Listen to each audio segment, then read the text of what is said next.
Alright, as always, starting with Digi-Egg cards, I got 4 copies of the BT18 Wanyamon, which in fact I am running the yellow base for the deck, and I've also seen black and purple bases as the Digi-Egg instead, which can give you a lot of different variety of tools. So let me know in the comments on which one you guys been trying out and which one you prefer as well. And with Wanyamon, we're really just trying to DP reduce our opponent's Digimon while we're attacking, as long as we have a yellow tamer, which every tamer in our deck is yellow anyways. So for rookies, maximizing searching is really important to me, which is why I'm running 4 copies of the blue Strabimon for BT17. The nice thing is that it can actually Digivolve on top of a yellow egg for 0 cost. Getting the 2 double hits is just always fantastic to get your tamers, to get your hybrids, and I really like the fact that we can reduce our play cost of our tamers when we attack with it for its inherent effect. Next I got Nemon, which is also another searcher for the deck, and being yellow lets us Digivolve on top of Wanyamon as well, so then we can kind of climb up the Digivolution stack that way if we ever need to. We also get a memory back whenever we play a tamer, but to deepen our search even further, the BT7 Pokemon is still fantastic as it's a card that you mainly want to hard play and gaining memory back as you Digivolve into your hybrids. To round up for the rookies, I'm also running 2 copies of the BT18 Kabuterimon, which is intended to help us reduce our Digivolution cost as we go into hybrids. Otherwise, it's great to give blocker as the inherited effect if we ever choose to build a stack with it instead. For level 4s, I'm running the 1 BT18 Lobomon, which helps us search our security stack, which is really useful in the early stages to fetch for pieces that we need, and with its inheritable to draw a card when we have 7 or fewer can come up at times. As for the main level 4 that I'm really focusing on is Loemon. Loemon helps us draw in trash cards when it Digivolve, and we often want to pitch away either a tamer or a hybrid that we can get into intending with its when attacking effect. Most of the human hybrid forms of this set lets us Digivolve into another hybrid while attacking from the hand, but Loemon lets us Digivolve from the trash, which gives us a different realm of access instead. And just like all the other human form hybrids, you can always play the tamer back out from its source whenever it will leave the battle area. Next, I got 1 copy of Kaiser-Leomon from BT18, which has retaliation to go for trades. Aside from that, with its on-play and when Digivolving effect, we can delete something that's level 4 or lower on the opponent's side, which is really good low-end removal. Then I got 2 copies of Beetlemon, which gives you protection against deletion effects, and when attacking, Digivolve into a hybrid from your hand for reduced cost of 1, and has the same inheritable as Loemon. Then for its beast form, I got 2 copies of Metal Kabuterimon, mainly to de-Digivolve the opponent's Digimon as really great removal tool and giving blocker at the same time for defense. For level 5s, I'm running 3 copies of Rihimon, which can warp on top of a tamer by tucking underneath a Loemon and a Kaiser-Leomon for 3 costs. Itself has jamming, and I mainly focus on this is for its when Digivolving effect, which lets us play a tamer back from the trash, which I feel like it's more consistently easy to pull off based on our own control. Its inherited effect can DP reduce the opponent's Digimon by 4000 DP, and then for the other level 5, I got 2 Rhino Kabuterimons, which is pretty much a similar concept to warp on top of a tamer for 3 costs by having a Metal Kabuteri and Beetlemon underneath it, and itself has collision so that you can redirect at the attacks and take down your opponent's lower end Digimon, which has a lot of great synergy with JP to play out another tamer from hand, which I feel like is a little bit more conditional compared to Rihimon, which is why I mainly focus on that instead. This is a yellow hybrid deck after all, meaning we have to run the one and only Jet Selfie, which gives us the recovery but also the reduce on Digivolution cost, where potentially we can evo it into for free if we synergize it together with Beetlemon. Level 6s, I'm playing 3 copies of the new MagnaGar. There's 2 ways to get into it. You can Digivolve for 5 costs on top of any yellow, purple, or black level 5,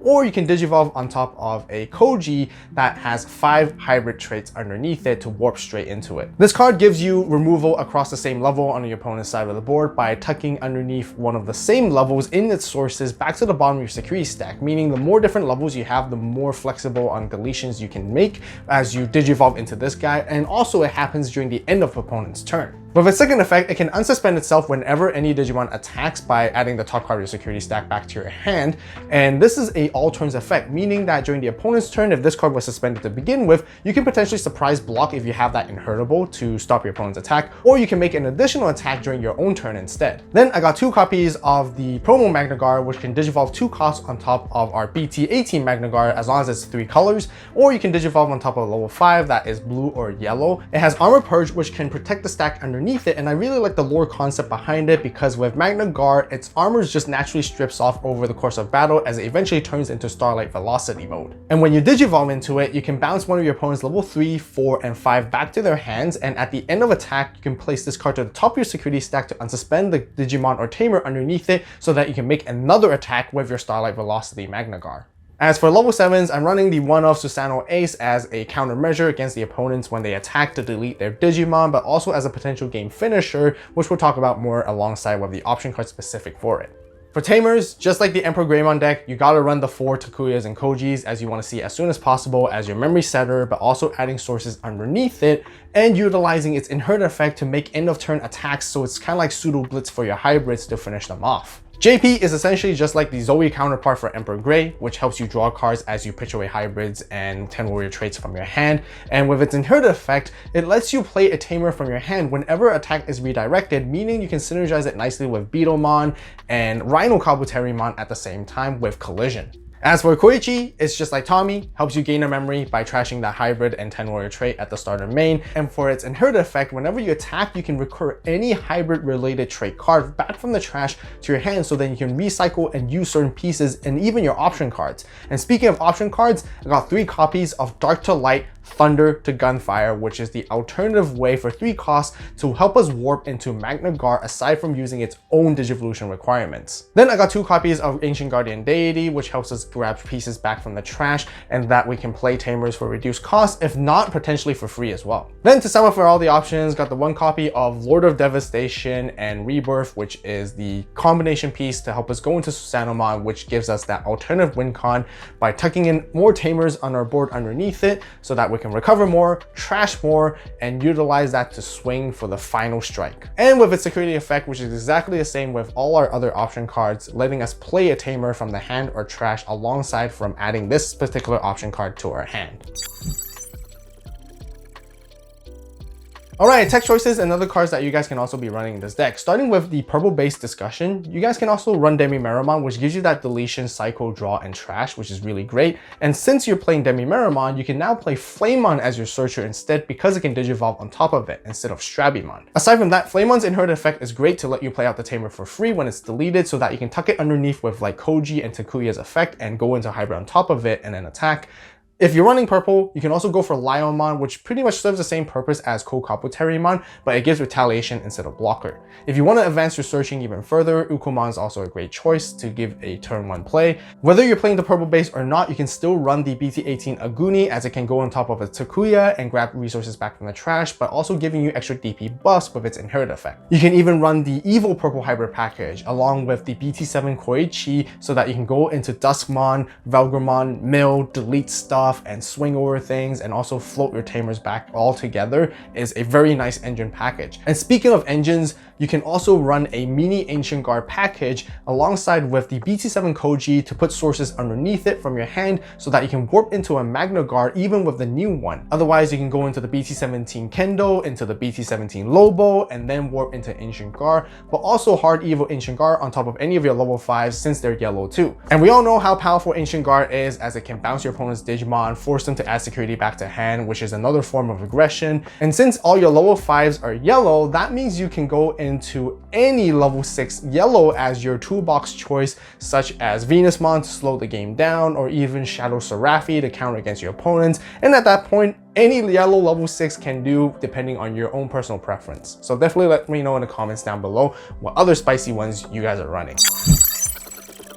Alright, combos and how to play the MagnaGar deck here. Starting with your mulligan hand, you want to see your rookies. Ideally, it's going to be your Neemon, Boko, and Strabbies, because most importantly, they help you search and find your Tamers so that you can set them up. Aside from that, you want to find Loimon and Beetlemon as well, so that you can Digivolve up your line into your level 5s, Rihi and Rhino, and then continue to gain constant value and cycle and have early game combos eventually, so that you can find your MagnaGar and go into it as well to potentially go for big turn plays and finish games off. So let's start off with the first combo with the Koichi and Loimon line, which is my personal favorite to go into to help establish as much value as possible. With Koichi at the starter main, you get to toss away specifically Rihimon to gain a memory. Now with 2 memory, you can then go into Loimon for the 2 costs. Loimon is going to use its effect to, when Digivolving, draw 1 and trash 1. This time the card you want to trash specifically is a Tamer that you intend to play back out. So in this case, it will be JP. Afterwards, you're going to use Loimon to swing at your opponent's Digimon or security,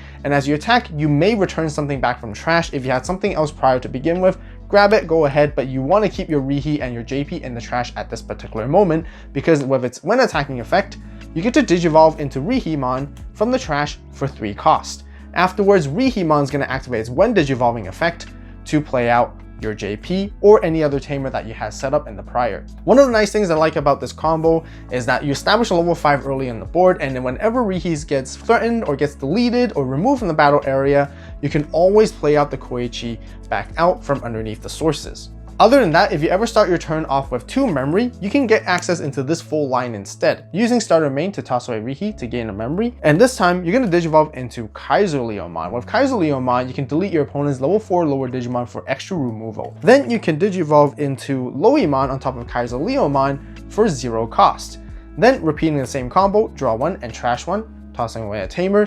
And this time, let's just say you swing into your opponent's Digimon. So by attacking into that, you can Digivolve into Rihi from the trash for the 3 costs. And if their opponent has a very large Digimon that you need to get rid of, this is where KaiserLeomon kicks in with the retaliation. But also using Rihi's Mon when Digivolving effect as well, make sure you play that tamer with its when Digivolving effect. And then you can also grab something back with Koichi as well at the same time. Now that you crash your opponent's Digimon, you get to trade and still continue to float the Koichi back out similarly, just like the prior one. So for the second combo, let's showcase the JP Beatomon line instead. And this time you want to have access to 2 memory, whether your opponent starts you at 2, or if you had a Koichi set up from prior, you can use this effect to help you get there. So let's just say you had the Koichi, so with a starter main, let's just go ahead and toss away 1 card to gain a memory. Of course, with JP as well, you get to toss away another one to draw a card at the same time. Then you want to Digivolve for 2 with Beatomon on top of JP. Beatomon is going to gain the protection until the end of the opponent's turn. This is where you want to go ahead and just attack into your opponent's security, or you want to make sure that they have a Digimon that is 7,000 DP or less, because what you're going to do next is actually use Beatomons when attacking to Digivolve into a Rhino Kabuterimon for 2 costs instead. This is where the collision is going to kick in. With a opponent's Digimon that is unsuspended with 7,000 DP or less, the collision is going to force it to block where the attack target is then changed and redirected. What that means is that you can then use JP's inherit effect to play out another tamer with inherit effects, such as Takuya and Koji, which is very ideal because here, with a 5 cost tamer, you instantly get to play it out for free. And also, since the attack target is switched, you get to unsuspend with Rhino Kabuterimon's own effect all turns. Once you take down your opponent's Digimon, you once again establish a level 5 on the board, and if they ever get rid of it, you always get to play the GP back out as well. So let's just rewind back to a situation where you have 3 memory access instead. Same with Koichi, starter main, toss away a card to gain a memory, JP, toss away another one to draw a card. This time, you go into the beast form, Metal Kabuterimon for 3 costs. If your opponent has a unsuspended Digimon that's a little bit too big with a stack and Digivolution sources, you can go into this to de-Digivolve the top card, so then you can weaken the Digimon a little bit. Afterwards, same again, you go into Beatomon for 0 cost on top of Metal Kabuterimon as you slide Digivolve. And then you repeat that combo, swing, go into Rhino Kabuteri here for 2 cost. Collision is going to redirect that attack, ensuring that your Rhino Kabuterimon can go over it. And once the attack target switch, play out the Takuya and Koji tamer once again. Also get to unsuspend, and you take down that opponent's Digimon. And this time you end the board with a blocker sitting on the board as well. So for the next combo, I want to show you guys how we can get into MagnaGarurumon, as there's a couple ways to remove the opponent's Digimon, take down their security, unsuspend, and do a whole lot of crazy combos there. One of the most direct ways is to Digivolve on top of Koji with its alternative Digivolution requirement, with Koji having specifically 5 hybrid traits underneath the sources. Cannot be more and cannot be less. But even with Koichi there, you start at 4 memory at the start of main, you're going to pass your opponent down to 1, and at most you can only just take down 1 security while doing so and removing something on the board. But this is where the dedicated option card, Dark to Light, Thunder to Gunfire, comes in very crucially. Let's start the turn at 3, using Koichi first to toss away a Rhino Kabuteri to gain a memory, using JP to toss away another one to also draw a card. You need at least JP and Koichi because you need the sources of purple and black to help you achieve the consistency to pull off this combo right here. You don't necessarily need the Takuya, but we want to use the Takuya and Koji to utilize some end of a turn effects as well. So by paying the 3 memory, you want to tuck away some sources sources into Takuya and Koji. With the variety of sources, you want to maximize as many different levels in your sources as possible because your opponent might have different level Digimon that you can potentially delete, and this is when you want to go into MagnaGarurumon. Notice how I actually tucked in a MagnaGarurumon underneath it as well, just for the level 6 effect so that you can use its when Digivolving effect and end of opponent's turn once per turn by placing one any Digimon from your sources underneath the bottom of your security. If your opponent has a level 6, you tuck the MagnaGar underneath, you get to delete all their level 6s. And that is the reason why you might want to tuck in some level 6s when you go into MagnaGar with this particular deck. Other inheritables can be really up to you at the moment that you need.